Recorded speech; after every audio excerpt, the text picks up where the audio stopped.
Bienvenidos a mi canal Aprovecha el Día. Y Aprovecha el Día les presenta la segunda parte del tema relativo a regreso a clases. Véanlo con cuidado para reflexionar. Gracias, comencemos.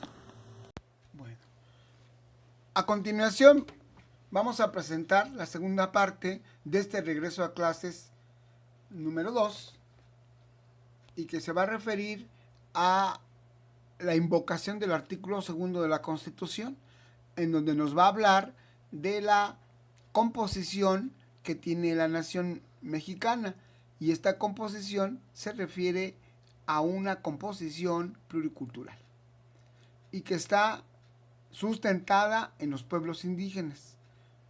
Muchos pueblos indígenas como los que nosotros tenemos en nuestro país, que fomentan y crean y han generado la esencia de nuestro país.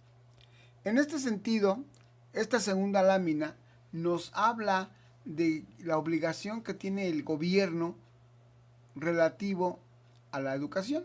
Y en este sentido vamos a decir que justamente la ruta que debe de seguir es incrementar, aumentar los niveles de escolaridad, favoreciendo desde luego la educación bilingüe e intercultural, así como la alfabetización, la conclusión de la educación básica, la capacitación productiva y la educación media superior y superior. Esta es parte de la obligación en materia educativa que tiene el gobierno.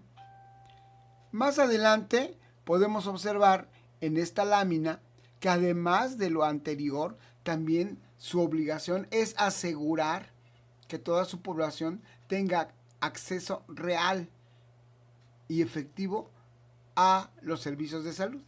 Como lo anunciamos con anterioridad, aquí hay un vínculo entre educación y salud, que es justamente un elemento importante para el regreso a clases, que se protejan las escuelas, que se proteja al alumno y a los participantes, que son los actores educativos, al regreso a clases. La salud y la educación van de la mano, hoy siguiendo los protocolos, pero también tienen que seguir los protocolos en la escuela, al interior de la escuela, desde que el niño inicia sus labores hasta que finaliza, así como en la hora del receso, del descanso llamado recreo. Pues así tenemos, además, que otro grupo de protección, aparte de los indígenas, se habla de los pueblos y de las comunidades afromexicanas. Independientemente de su denominación, ellos forman parte de la población pluricultural de la nación. Y estos pobladores afromexicanos, o en algunos libros que le llaman los que son descendientes de personas que con la migración han estado en nuestro país, ya sea de paso como migrantes o ya sea estableciéndose en el mismo con residencia legal e inclusive ilegal como migrantes. De esta manera podemos observar que quiénes son esos afromexicanos. Afromexicanos, el término es utilizado para identificar a los mexicanos de ascendencia africana, como lo hemos venido mencionando. Y aquí esta lámina nos muestra, inclusive el texto que viene a pie de la foto, dice: soy mulato, soy parte de las miles de personas mexicanas afrodescendientes. Es decir, en nuestro país esa figura de ser pluricultural implica que habitan, ya sea de paso o de residencia, todas las razas de nuestro mundo, y por eso el Estado mexicano los ha reconocido. A estos mexicanos, como dice el inicio del artículo 2, no importa de dónde sea ni de dónde venga, si habita en este país y respeta las leyes, será protegido. Y en este caso este grupo de afrodescendientes son protegidos y forman parte de la población mexicana. ¿Quiénes conforman este grupo? ¿Quiénes en la actualidad estos afrodescendientes o afromexicanos se encuentran distribuidos en todo el territorio nacional.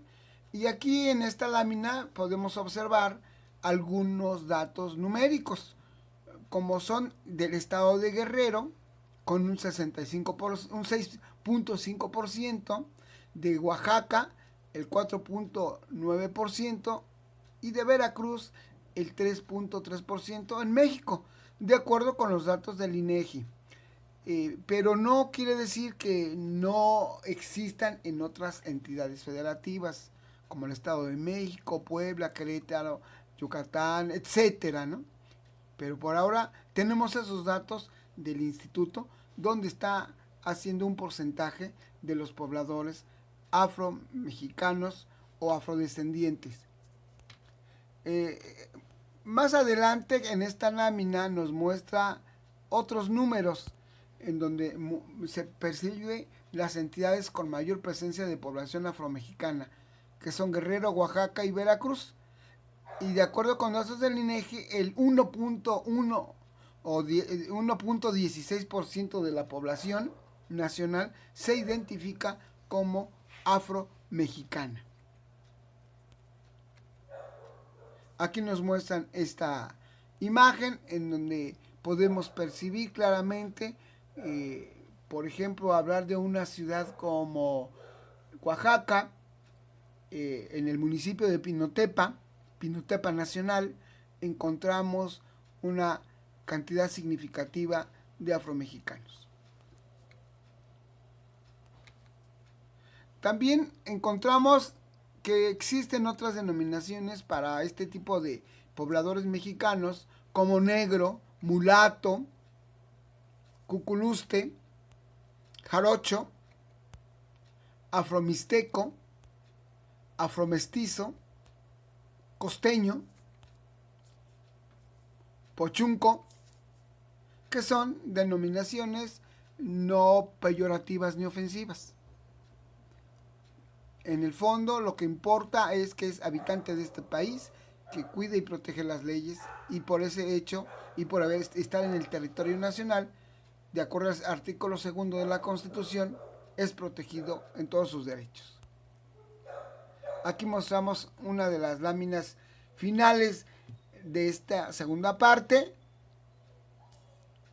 en donde nos muestra un oriundo de estas tierras mexicanas, venidos del continente particularmente africano, aunque también han venido de otras partes del propio continente, como Haití, República Dominicana, Cuba inclusive.